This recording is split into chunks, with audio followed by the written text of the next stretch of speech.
వాచాలం పంగుం లంఘయతే గిరిం యత్కృపాతమహం వందే పరమానందసాగరం. ఓం సహనావవతు సహనౌ భునక్తు సహ వీర్యం కరవావహై తేజస్వినావధీతమస్తు మా విద్విషావహై. ఓం శాంతి శాంతి శాంతి. గురువు గారి పాదాలకు నమస్కారం చేద్దాము. జగద్గురు కృష్ణుని పాదాలకు నమస్కారం చేద్దామండి. తస్య సంజనయన్ హర్షం కురువృద్ధః పితామహః సింహనాదం వినద్యోచ్చైః శంఖం దద్మౌ ప్రతాపవాన్. ఈ శ్లోకంలో ఏం చెప్తున్నారంటే, సంజయుడు ధృతరాష్ట్రుడికి చెప్తాడు ఏమని అంటే, చూడండి, ఇప్పుడు మీ కొడుకు ఏం చెప్పాడు ద్రోణాచార్యులకు, భీష్మాచార్యులకు వయసు అయినది, వాళ్ళని మీరు కాపాడాలి, సైన్యమంతా చేరి వాళ్ళని కాపాడాలి అని చెప్పాడు కదా. ఆ మాట విన్నాక భీష్మాచార్యులకు చాలా కోపం వచ్చిందండి అని చెప్తున్నాడు సంజయుడు. అంతే కదా, ఇప్పుడు మనకు ఎవరికైనా మనలో లేనివి చెప్పారంటే వాళ్ళ మీద మనకు కోపం వస్తుందా లేదా? మనం అంటాం కదా, వాళ్ళ ఇంటికి వెళ్ళామో ఏదో వడ్డించారు, ఏదీ బాగలేకుండే అనేస్తాము, ఒకే మాటలో తీసేస్తాము. పోనీ వాళ్ళు వచ్చినప్పుడు మీరు బాగా చూస్తారా? ఆహా. అయినాను వేరే వాళ్లలో దుర్యోధనిలాగా మనమును తప్పులు వెతుకుతూనే ఉంటాము. అప్పుడు వాళ్ళు ఇంకొద్దురు మన ఇంటికి వస్తారా? రారు. వాళ్ళు కోపం వచ్చేస్తుంది. అలాగే ఇక్కడ భీష్మాచార్యులకు ఈ మాట విన్నాక చాలా కోపం వచ్చింది. ఎంత శక్తివంతుణ్ణి నేను, అయినా నన్ను కాపాడమని చెప్తున్నాడు కదా ద్రోణాచార్యులకు అని ఆ కోపంతో ఏం చేస్తారంటే, తమ చేతిలో శంఖం ఉంటుంది కదా, యుద్ధ రంగంలో అందరూ తమ తమ శంఖాల్ని మోగించాలి. అప్పుడు భీష్మాచార్యులు తమ శంఖం తీసుకొని జోరుగా మోగిస్తారు. ఆ శబ్దం ఎలా ఉంటుంది అని ఈ శ్లోకంలో చెప్తున్నారు. చూడండి ఎంత బాగా చెప్తారంటే ఆశ్చర్యం అవుతుంది. చూడండి, ఆ శంఖం సౌండ్ విన్నాక దుర్యోధనునికి సంతోషం అవుతుంది. ఎందుకు తెలుసా? నా మాటతో కోపం వచ్చింది, ఇప్పుడు బాగా ఆ పాండవుల మీద యుద్ధం చేస్తాడు, ఇలాగే నేను మాటలతో హింసిస్తూ ఉండాలి అని అనుకుంటాడు. ఇప్పుడు ఇంట్లో పిల్లలు ఉంటారు కదా, చెప్పిన మాట వినరు. ఆ పని చేయండి తర్వాత తర్వాత అని అంటారు. కోపం వచ్చి ఏదో వాళ్ళలోని వీక్నెస్ గురించి, నీవెప్పుడు ఇంతే, నువ్వు చూడు, మీ అన్న చూడు ఎంత మంచోడో అనో ఏదో ఒక మాట అన్నామనుకోండి, అప్పుడు ఏం చేస్తారు? కోపంగా ఆ పనిని టకా చేస్తారు. చేస్తారా లేదా? ఇప్పుడు మిమ్మల్ని ఎవరన్నా తిట్టారనుకోండి, కోపంతో మీరు పని ఎంత స్పీడ్గా తిట్టుకొని చేస్తారు కదా. అలాగే ఇక్కడ భీష్మాచార్యులకు కోపం వచ్చిన వెంటనే తమ శంఖాన్ని మోగిస్తారు. ఆ శబ్దం ఎలా ఉంది అంటే, సింహము అడవిలో ఎలా శబ్దం చేస్తుంది చూడండి, గట్టిగా. ఆ శబ్దం విన్న వెంటనే అన్ని ప్రాణులు, పక్షులు పరిగెత్తుకొని వెళతారు కదా, భయము. అలాగే ఇక్కడ భీష్మాచార్యులు తమ శంఖాన్ని గట్టిగా మోగిస్తారు. మోగించిన వెంటనే దుర్యోధనునికి సంతోషం అవుతుంది. తర్వాత కౌరవుల సైన్యంలో వాళ్ళందరూ తమ శంఖాల్ని మోగించడానికి షురువు చేస్తారు. ఒక్కరు చప్పట్లు తట్టారంటే ఇంక అందరూ తడతాం కదా మనము. అలాగే ఇక్కడ కూడా సైనికులందరూ భీష్మాచార్యులు వాళ్ళే కదా ముఖ్యమైన సైన్యాధికారి. వాళ్ళు మోగించిన వెంటనే అందరూను తమ శంఖాల్ని మోగిస్తారు కదా. ఆ శబ్దం ఎలా ఉంటుంది అంటే అందరి హృదయాలు జల్ అనిపిస్తారంట. అమ్మో, ఇంత భీకరంగా ఉంది శబ్దము అని. అది శబ్దం విన్న వెంటనే ఇక తర్వాత ఏమవుతుంది తెలుసా అని సంజయుడు ధృతరాష్ట్రునికి చెప్తాడండి. 13వ శ్లోకము.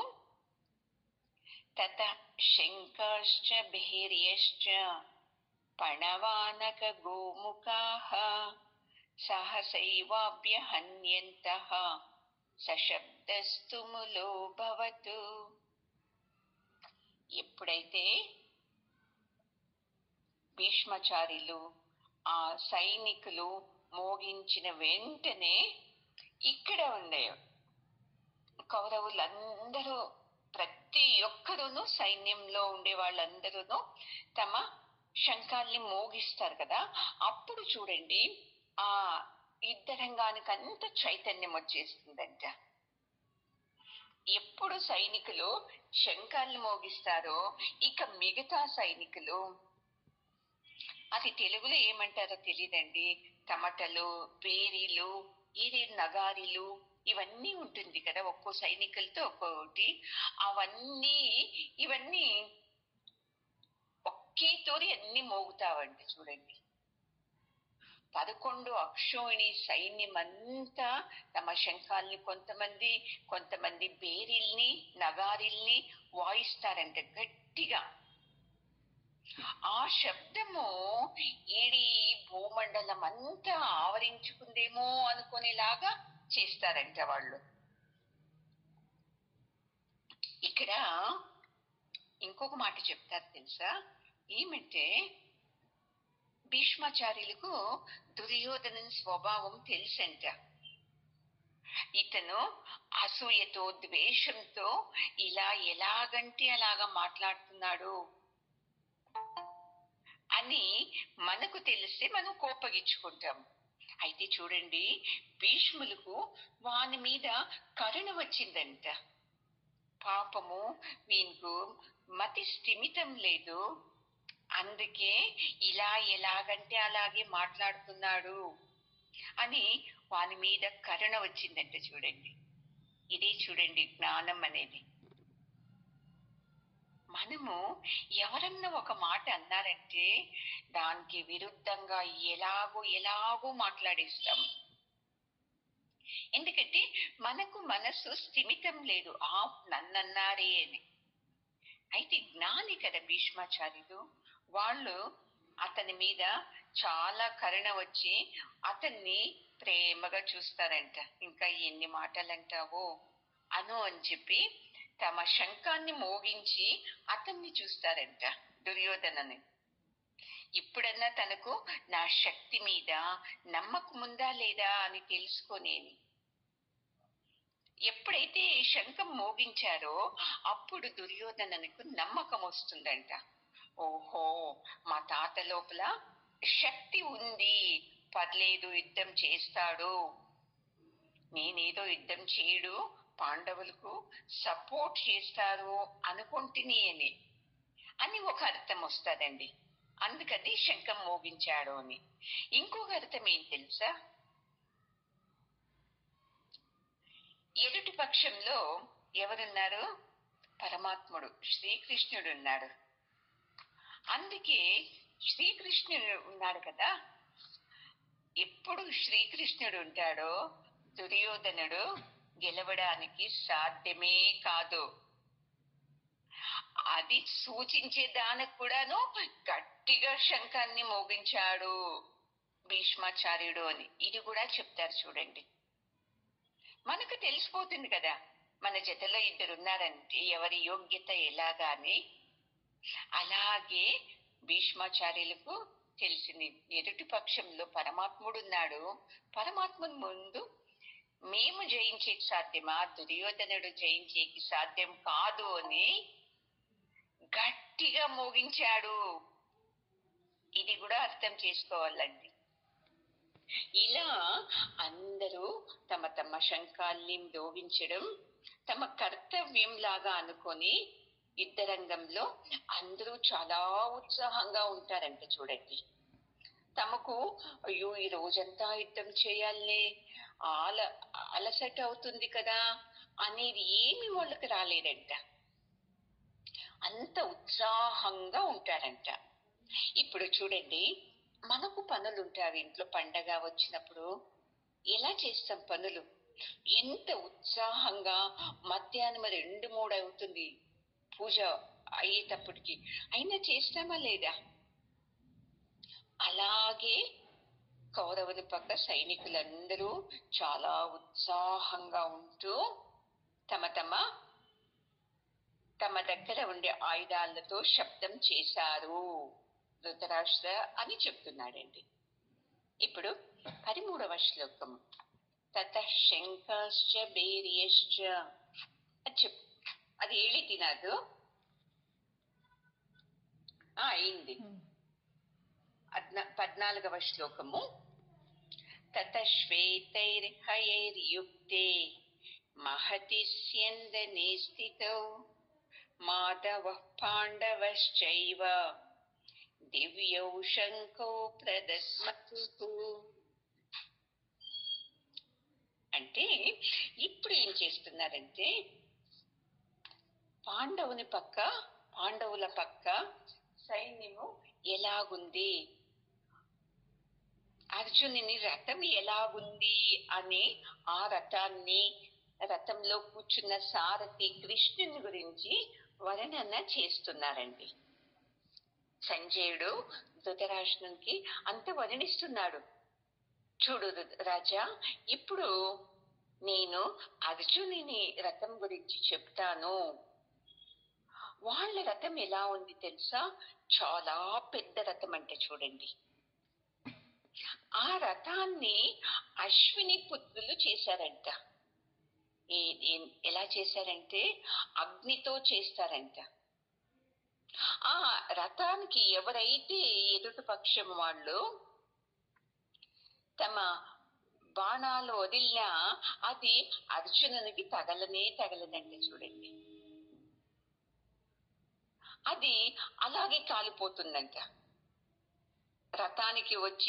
రథం దగ్గరికి వచ్చిన వెంటనే అది అర్జునునికి తాకకుండా, ఆ అగ్నితో చేశారు కదా రథము, అందుకది అలాగే కాలిపోతూ ఉండేదంట. అలాంటి రథంలో పరమాత్ముడు అర్జునుడు కూర్చొని ఉన్నారు. పరమాత్ముడు సారథి స్థానంలో కూర్చున్నాడు.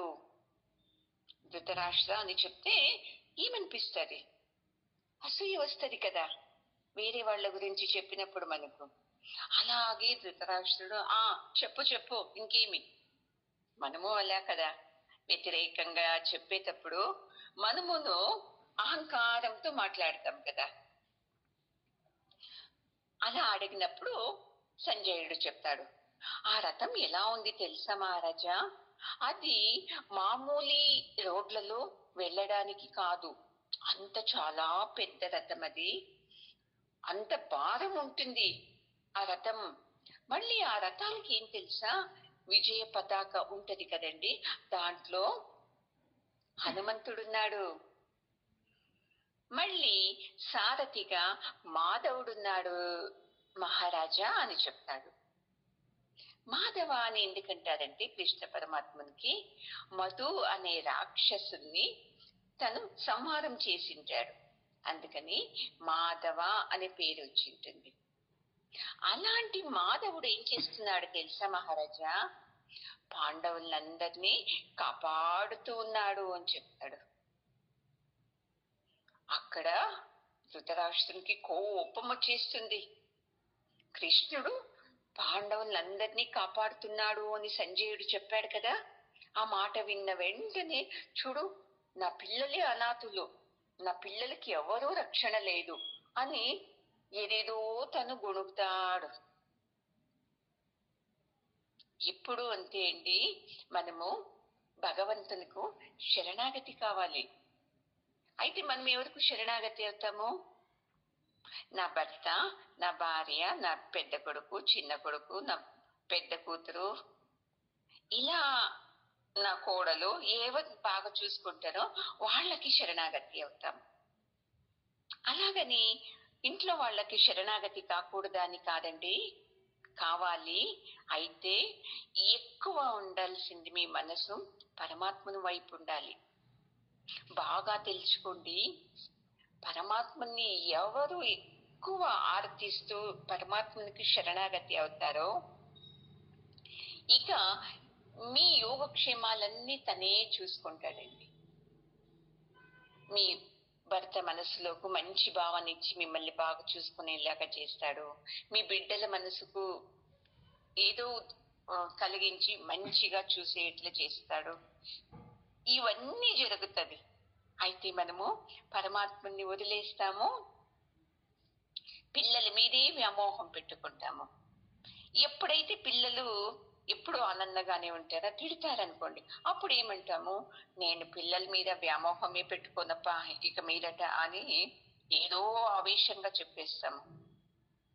నా భర్త మాటలు పట్టించుకోను, నా భార్య మాటలు పట్టించుకోను, మా అత్త మాటలు పట్టించుకోను అని ఏదో ఆవేశంలో చెప్తాము.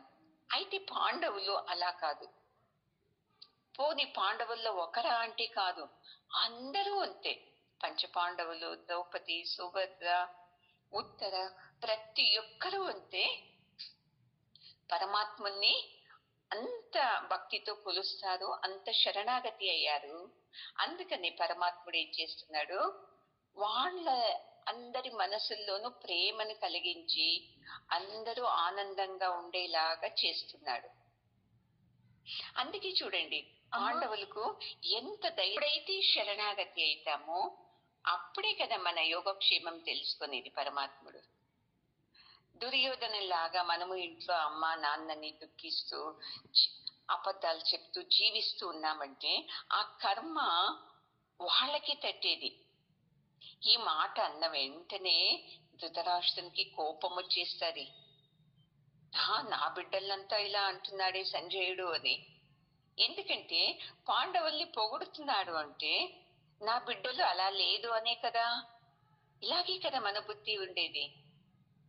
ఏమి అనుకోకున్నానో, లేదు లేదు నన్నే అన్నారు, నన్ని వంక పెట్టుకొని నన్నే అన్నారు అని అనేస్తాం కదా.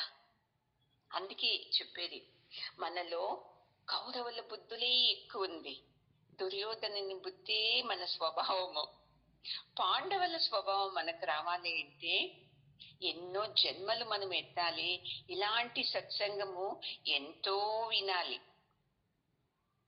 చూడు, ప్రతి ఒక్కరు చాలా మంది చిన్న చిన్న విషయాలకు అపార్థం చేసుకునేస్తారు, కోపంగా మాట్లాడతారు, ప్రేమగా మాట్లాడరు. నాదే కరెక్ట్ అనేసి.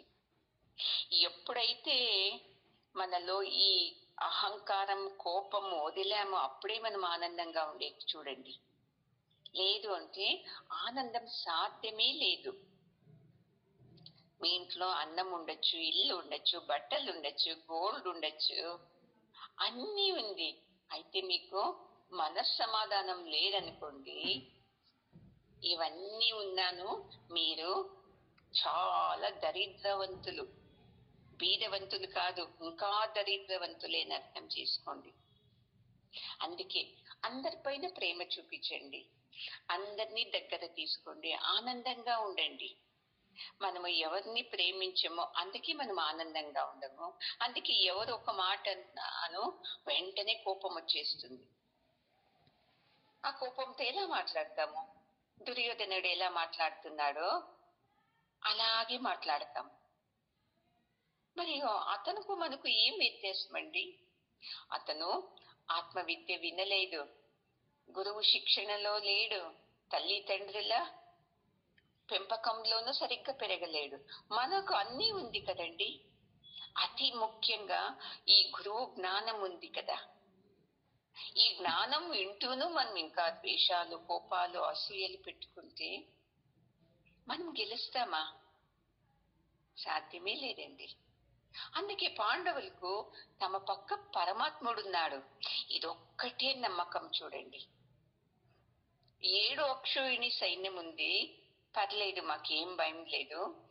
కౌరవులది 11 అక్షోణి ఉంది, నాకేం భయం లేదు. ఎందుకు? మా పక్క ఆ పరమాత్ముడు మాధవుడున్నాడు కదా అని ఆనందం వాళ్ళు చూడండి. చిన్న సైన్యం అయినాను అతి నమ్మకము పరమాత్మని మీద, అందుకే చాలా ఆనందంగా ఉండేది.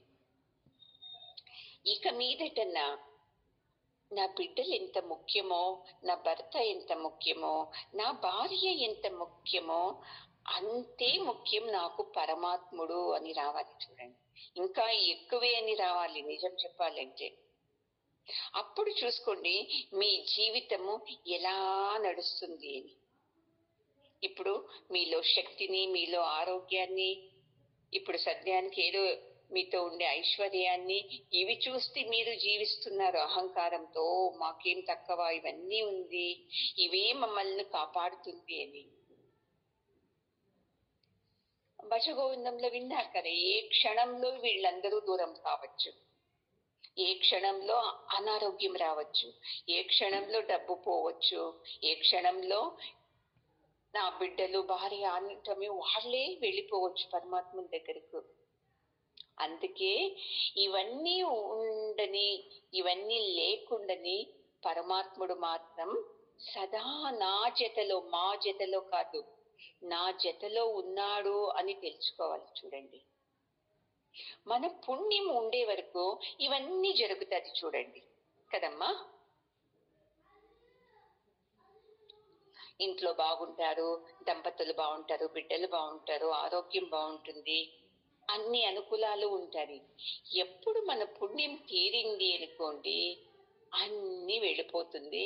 పరమాత్ముడు ఒక్కడే అప్పుడు ఉండేది. అయినాను అప్పుడును ఏం కర్మ చేశానని ఇవన్నీ లాక్కొనేశావు అని మళ్ళీ పరమాత్మని తిడతాం. అది తప్పు అని చెప్తున్నారు చూడండి. 15వ శ్లోకము. పాంచజన్యం హృషీకేశః దేవదత్తం ధనంజయః పౌండ్రం దద్మౌ మహాశంఖం భీమకర్మావృకోదరః. అంటే ఋషికేశుడు తన శంఖాన్ని, పాంచజన్యం అనే శంఖాన్ని ఊదుతాడు చూడండి.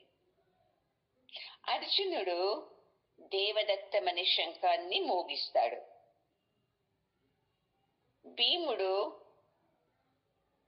పౌండ్రం అనే శంఖాన్ని మోగిస్తాడు. చూడండి ఎంత బాగా చెప్తున్నారు. ధనంజయుడు అంటే ఎందుకంటారంటే వీళ్ళు ఒక తొరి యాగం చేస్తారు. అప్పుడు అర్జునుడే చాలా కావాలి, రాజసూయ యాగాన్ని ఏదో అనుకుంటానండి. ఆ యాగానికి చాలా డబ్బు కావాలి. అందుకని అతను అన్ని రాజుల దగ్గరకు వెళ్ళి వాళ్ళని ఓడించి ఎక్కువ డబ్బు తెస్తాడంట చూడండి.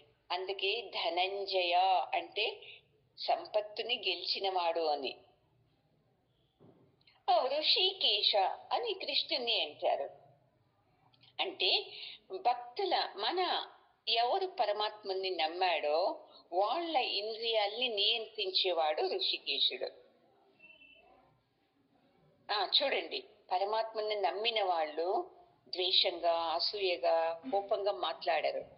ఎందుకంటే పరమాత్ముడు వీళ్ళ ఇంద్రియాల్ని తన ఆధీనంలో పెట్టుకున్నాడు. ఎవరైతే పరమాత్మని నమ్మకుండా నా శక్తి నాది అని ఉంటాడో వాళ్ళ ఇంద్రియాలు ఎలా ఉంటుంది, ఎలా అంటే అలా మాట్లాడతారు. అర్థమైంది కదండి. అహంకారంతో ఉంటారు. ఎందుకంటే ఆ ఇంద్రియాల్ని శాసించే పరమాత్మని వీళ్ళు తనలోకి ఆహ్వానించుకోలేదు. ఇంతే వ్యత్యాసం చూడండి. అందుకే ఋషికేశ అని చెప్పేది. ఆ భీముని ఏమంటారు ఇక్కడ, వృకోదర అని అంటారు. అంటే బాగా లాగిస్తాడు. ఏమంటాం మనము అంటాం కదా, ఏరా ఇంతలాగిస్తా ఉన్నావు, నువ్వేం భీమునిలాగా అంటామా లేదా? అలాగే ఇక్కడ కూడా సంజయుడు చెప్తున్నాడు, ఎలాంటి పనులన్నా ఇది కాదు అనే పనులన్నీను భీముడు ఒక్కడే చేసేవాడంట. అలాంటి పనులన్నీ భీముడే చేస్తాడు. మళ్ళీ బాగా లాగించి తినేది భీముడే. అలాంటి భీముడు పౌండ్రం అనే పెద్ద శంఖాన్ని మోగిస్తాడు.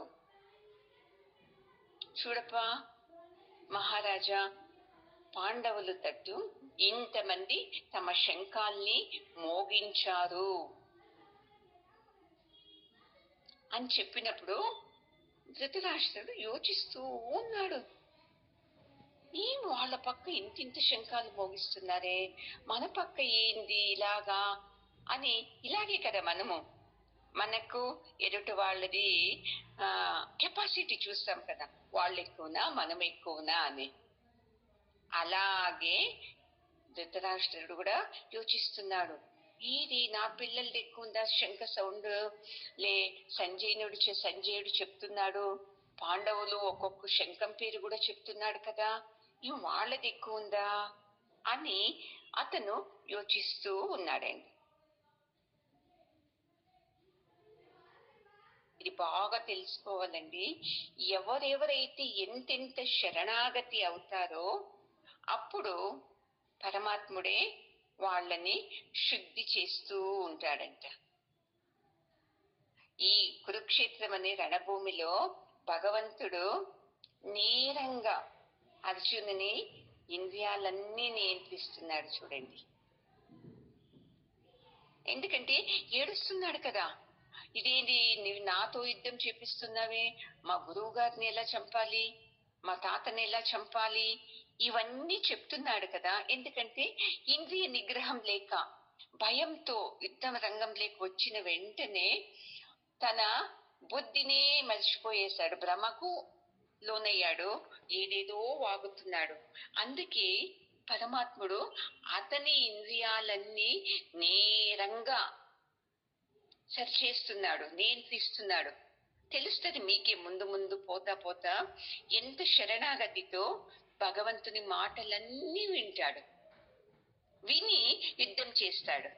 ఇదే చూడండి, పరమాత్మని నమ్మినామంటే ఎలాగో మాట్లాడే పిచ్చిలాగా మాట్లాడే వాళ్ళందరినీ సరిగ్గా నియంత్రిస్తాడు.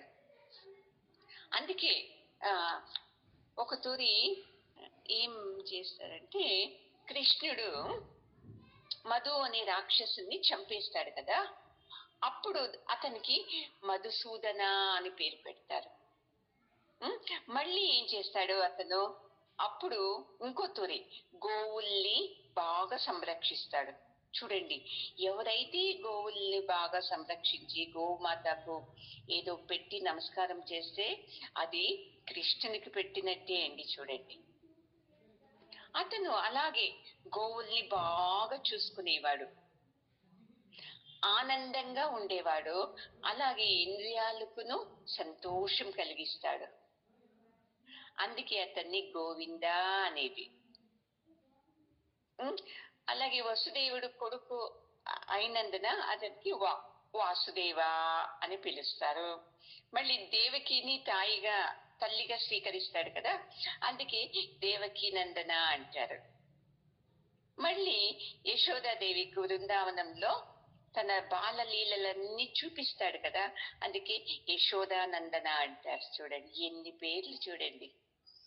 మళ్ళీ తన స్నేహితుడు పార్థునికి సారథి అవుతాడు కదా, అందుకే పార్థ సారథి అంటారు.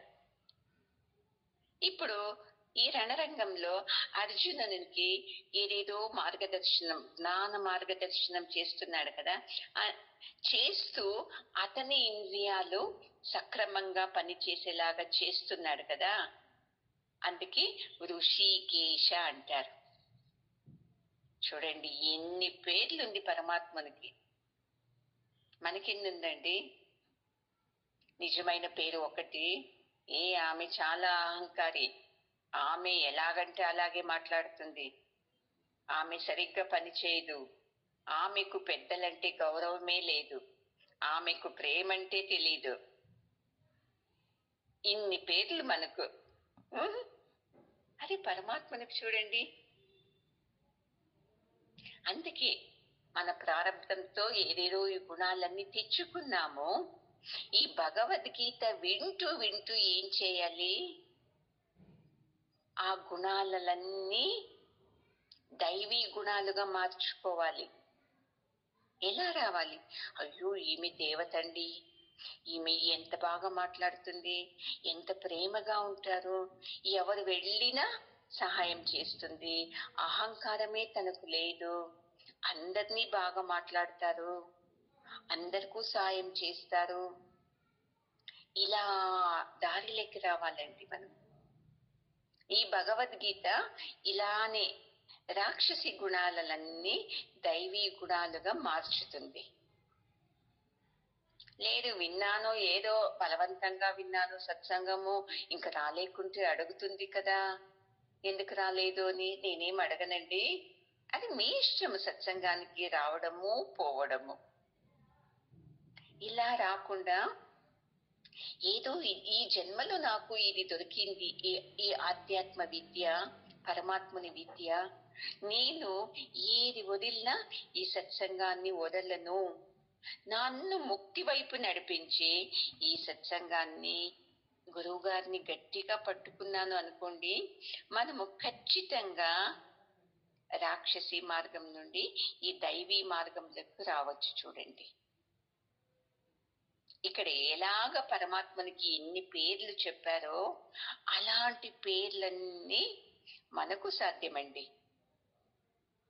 ఇలా అందరితో ప్రేమగా ఉండాలి అంటే మనల్ని మనము పరమాత్మని పాదాలకు అర్పించుకోవాలి, పాండవుల్లాగా. అప్పుడే మనము ఆనందంగా ఉండడానికి సాధ్యమవుతుంది. ఇంకా నెక్స్ట్ శ్లోకము మళ్ళీ చూద్దాంలేండి, సరేనా? ఓం పూర్ణమదః పూర్ణమిదం పూర్ణాత్ పూర్ణముదచ్యతే పూర్ణస్య పూర్ణమాదాయ పూర్ణమేవావశిష్యతే. ఓం శాంతి శాంతి శాంతి. హరి ఓం. శ్రీ గురుభ్యో నమః. హరి ఓం. గురువు గారి పాదాలకు ఆచార్య జగద్గురు కృష్ణుని పాదాలకు నమస్కారం చేద్దామండి.